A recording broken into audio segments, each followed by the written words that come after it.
Bonjour, Philippe Damier. Nous allons nous intéresser à la cause de la maladie de Parkinson et en particulier nous poser la question de savoir si cette maladie a éventuellement une origine environnementale. Est-ce que quelque chose dans notre environnement pourrait, en tout cas chez certains patients, avoir été à l'origine de la maladie? Alors, d'où vient cette idée? Eh bien, elle vient surtout de la fin des années 70, où d'étranges observations ont été faites sur la côte ouest des États-Unis. En effet, à cette période, ont été observés plusieurs cas de jeunes gens qui présentaient de façon très rapide quelque chose qui ressemblait beaucoup à une maladie de Parkinson assez sévère. Un peu surprenant. Et quand on analysait ces différents cas, eh bien, le point commun entre ces différents jeunes gens était qu'ils étaient tous toxicomanes, héroïnomanes, même pour être plus précis, et tous s'approvisionnaient auprès du même étudiant, que vous avez ici en photo, qui fabriquait son héroïne dans son garage, et que s'était un peu trompé dans la formulation. Et en fait, avec cette fabrication d'héroïne mal appropriée, il avait fabriqué un composé particulier, qui est une base pyridénique, le MPTP, et ce MPTP se révèle être toxique, extrêmement puissant et très sélectif des cellules à dopamine. Donc en s'injectant cette héroïne mal formée, et donc en s'injectant ce MPTP, ces jeunes gens s'étaient injectés un produit qui allait détruire très sélectivement leurs cellules à dopamine. Et quand il n'y a plus de cellules à dopamine, ou quand il y en a un nombre très restreint, eh bien sur le plan clinique, ça se traduit par quelque chose qui ressemble beaucoup à une maladie de Parkinson. Est-ce que dans l'environnement, il existe des produits qui ressemblent à ce MPTP? Et donc on a regardé la structure chimique du MPTP et ce qui dans l'environnement y ressemblait.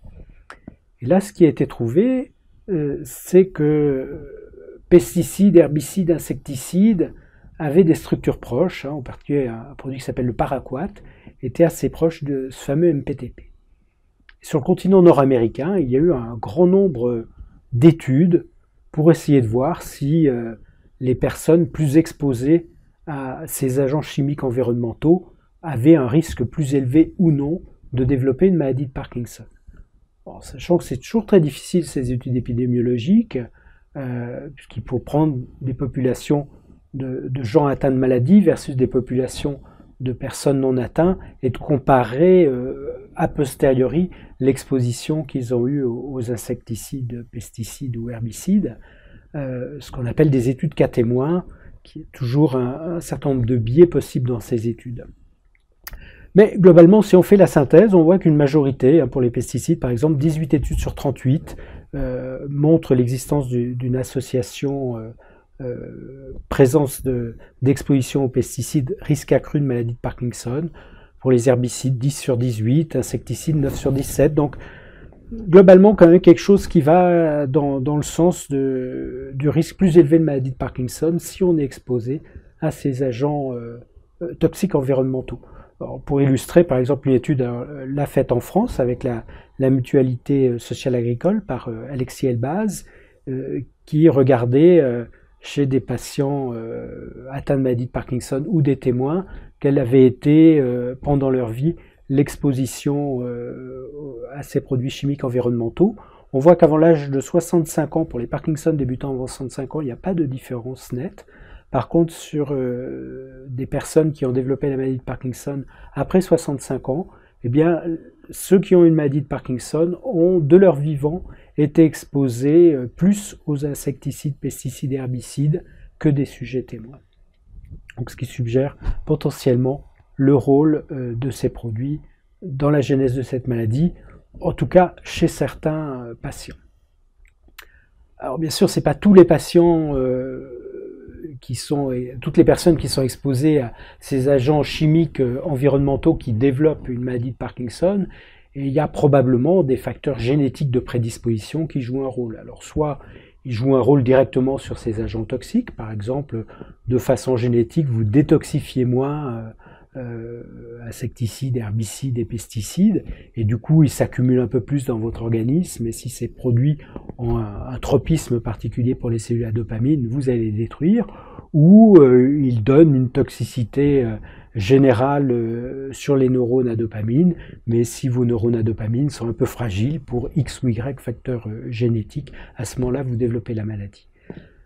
Donc, comme c'est le cas dans beaucoup de maladies, une interaction en fait entre des facteurs génétiques de prédisposition et des facteurs environnementaux.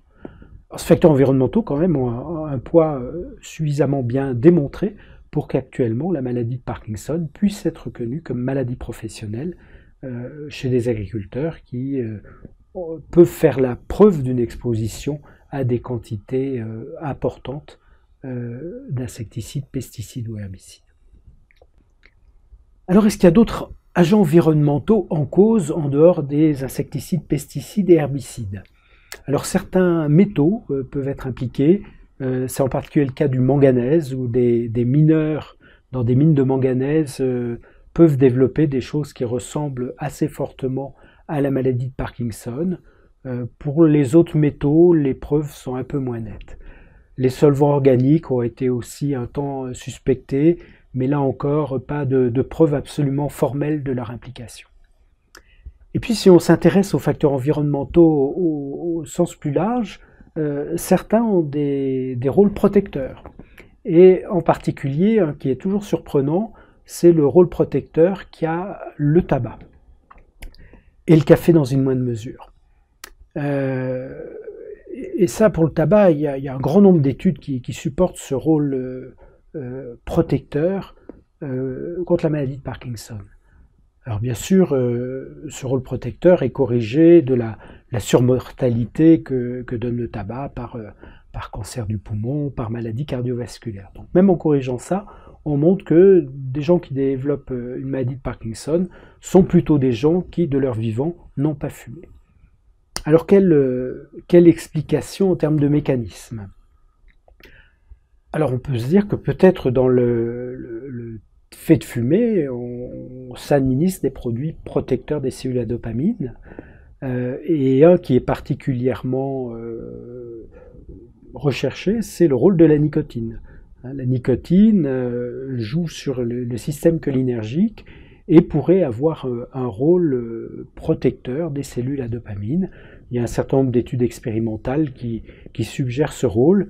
La démonstration en clinique humaine du rôle protecteur de la nicotine n'a pour le moment pas été faite. Après, on peut être sur des mécanismes plus indirects.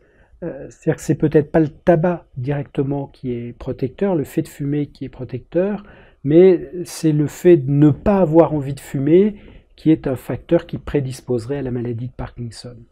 Alors, vous savez que dopamine et addiction sont intimement liés, et du coup, si j'ai moins envie de fumer, peut-être que j'ai un fonctionnement particulier du système à dopamine qui est plus à risque de développer une maladie de Parkinson. Ou une autre hypothèse, c'est que la maladie de Parkinson s'exprime sur le plan clinique quand un très grand nombre de cellules à dopamine sont détruites. Peut-être que de très nombreuses années avant que les premiers signes cliniques émergent, il y a déjà un début d'atteinte des cellules à dopamine, un peu de déficience dopaminergique qui rend un peu moins facilement attiré par des drogues comme le tabac.